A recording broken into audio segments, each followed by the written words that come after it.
Hello, ladies and gentlemen, and welcome back to the 3-Star Lounge. Come on in, grab a drink, and leave a like if you got them. Anyway, today I want to talk about this absolutely boss level S tier post from Relogic I saw before I went to work yesterday. Now, I'm going to leave it here so you can read it yourself if you like, but if you don't, I got the TLDR for you right here.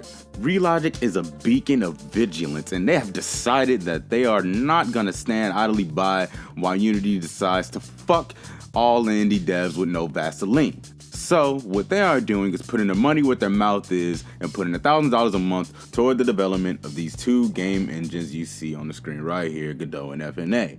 So, if you're unaware, this is in response to Unity's change in policy where they will now be charging the devs for their installs. Unity being one of the most popular indie devs platforms out there. Now, I shouldn't have to tell you why this is bullshit. Now, here's the funny thing. If you look at the post, and I'm pretty sure I said it earlier, but if I didn't, they don't use Unity, Relogic. They don't use Unity for their games. So what this means is people are indeed watching. And not only have they lost the trust of anyone that already uses Unity, then that's many games, including the one you see on the screen right here, they've also lost the trust of those without Unity. Those that are just on the outside looking in, which is the best thing that could possibly happen because for years, decades even, when shit like this happens, there's almost no repercussions aside from people bitching and moaning on the internet. And back in the day, there was a creator by the name of Total Biscuit, and when things like this went down, he would always say that as consumers, we have one real way of making it hurt, of displaying power and actually having a chance, however small it may be, to get the results we want from these people. And that is to truly vote with our wallet. And that means sometimes you have to let a franchise go if it's really disappointing you. However, with the advent of social media, we are able to express that we are not buying not because we do not want this franchise any longer. We're not buying because this one is not good or because you are not good. Example, Overwatch 2 is probably one of the more controversial games out right now in terms of how it's looked at in terms of review scores and general feel. And one of the biggest complaints is that the entire project is just an exercise in greed. And truly it is. And I say to combat that, the only way you can truly combat that is to not engage with it. And I understand that means the game may die, but that could mean that it gets better. It depends on how they look at it. If they're constantly hearing that you would be willing to engage with the game more should they get their act together, that could encourage proper behavior in that direction. Now, we all understand that the bottom line is the bottom line and company's gonna company and they're gonna do what they gotta do. But if they keep coming up short, they continually come up short, there's no way this continues. Because at the end of the day, we are looking at an industry that was built on the backs of generally good ethics in terms of how the companies are interact with the consumer. It was generally just a one-to-one. They make good game, we buy good game, we move on. They make good expansion, we buy a good expansion, we move on. And that's that.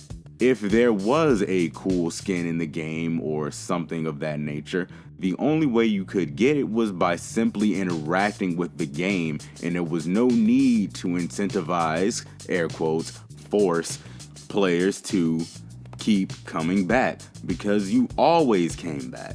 When I was a young lad, when the original Modern Warfare 2 was out, the good one, I played that game damn near every day with my friends from grade school. Shout outs to C. Hayes. And I didn't need to be told, hey man, you gotta come back because you gotta get that battle pass to get the new gun. No, fuck all that, man. You know I was playing the goddamn game because I fucking liked it. When I started playing sports simulator games, back when I started playing NBA Live 09, yeah, I started out on NBA Live. I was playing that game all the time. When I would get grounded when I was in high school, the moment my parents left the house, I would slide up into the living room because that was the family Blu-ray player. I would pop on a game of NBA Live and I would slide that shit back off like it was, like I was never there, and go back to my room. I would wake up early at 4:30 in the morning just to bust out a couple of games of NBA Live on mute, just because I knew I couldn't. I was grounded. I couldn't be doing that. Like that's how it was. And you know why? Not because I was incentivized by unlocking card packs or whatever bullshit of the day. It's because I like the goddamn game. It's really not that complex. If you make a good game, if you make a good product, we will buy it. If you build it, people will come. So I am just glad that now there is some sort of repercussions for this, because we do have the power. At the end of the day, they're doing this to make us part with our money. And if we keep doing it but pouting while we do it, they don't care about that. They've already gotten what they need. Pout, boo, cry, doesn't matter. They were shooting for your money, and that's what they got. I feel like John Cena said that. I don't know. Anyway, it goes deeper than that. 19 companies have already decided that they're turning off the monetization features for Unity, meaning they have also decided to punch them right in the goddamn wallet. And here's the thing. A lot of these companies, well, I don't have the numbers on all of them, but at least 3 of the companies that I do know about, I'll put them on the screen, they are companies that make mobile games. Mobile gaming, as anyone should know at this point, is the highest earner in terms of platform to revenue ratio, whatever bullshit science term you want to give it. They make the most ducats, the most ching ching, the most moolah. Because mobile gaming, if you played one, you know how it is. They're always nickel and diamond, and they're also in the hands of everyone. And there you're getting someone, I wouldn't even call them a casual gamer. There is someone that they're the people that will play a game on their phone all the time, all day and night, whenever they have a free moment, but would not call themselves a gamer and may even scoff at the idea of video games in proper form. These are the people we're dealing with.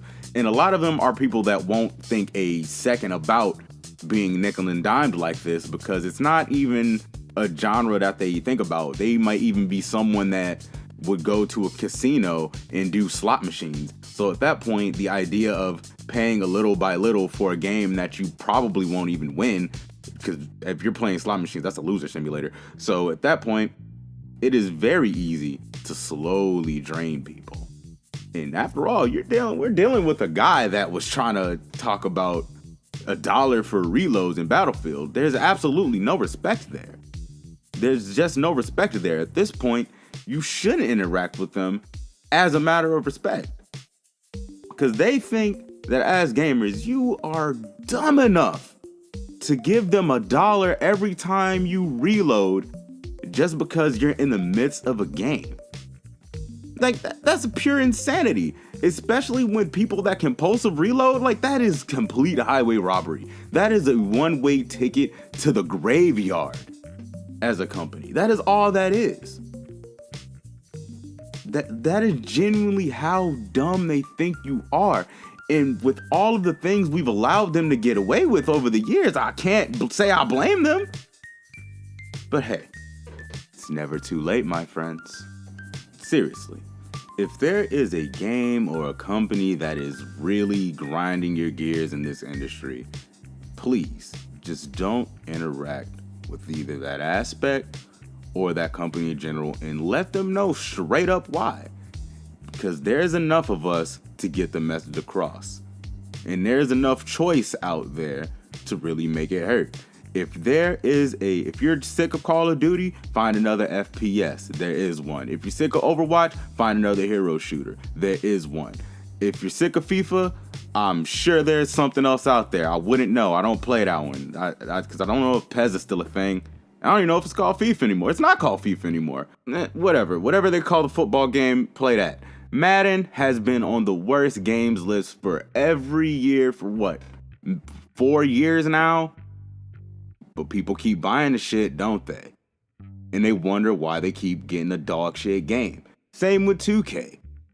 Ever since NBA Live died, they've stopped trying. When was the last time the goddamn dunk contest was a set-alone mode in the game? When? 2008? 2009? Maybe 2010? It's ridiculous. And if you yourself are a developer, don't use Unity. Use Unreal, use Godot, use FNA, use literally anything else. Hell, use fucking RPG Maker, I don't care. Just don't let Unity win. We have let things go way too far. At some point, we really have to start using the only tools we have available to us to get our message across.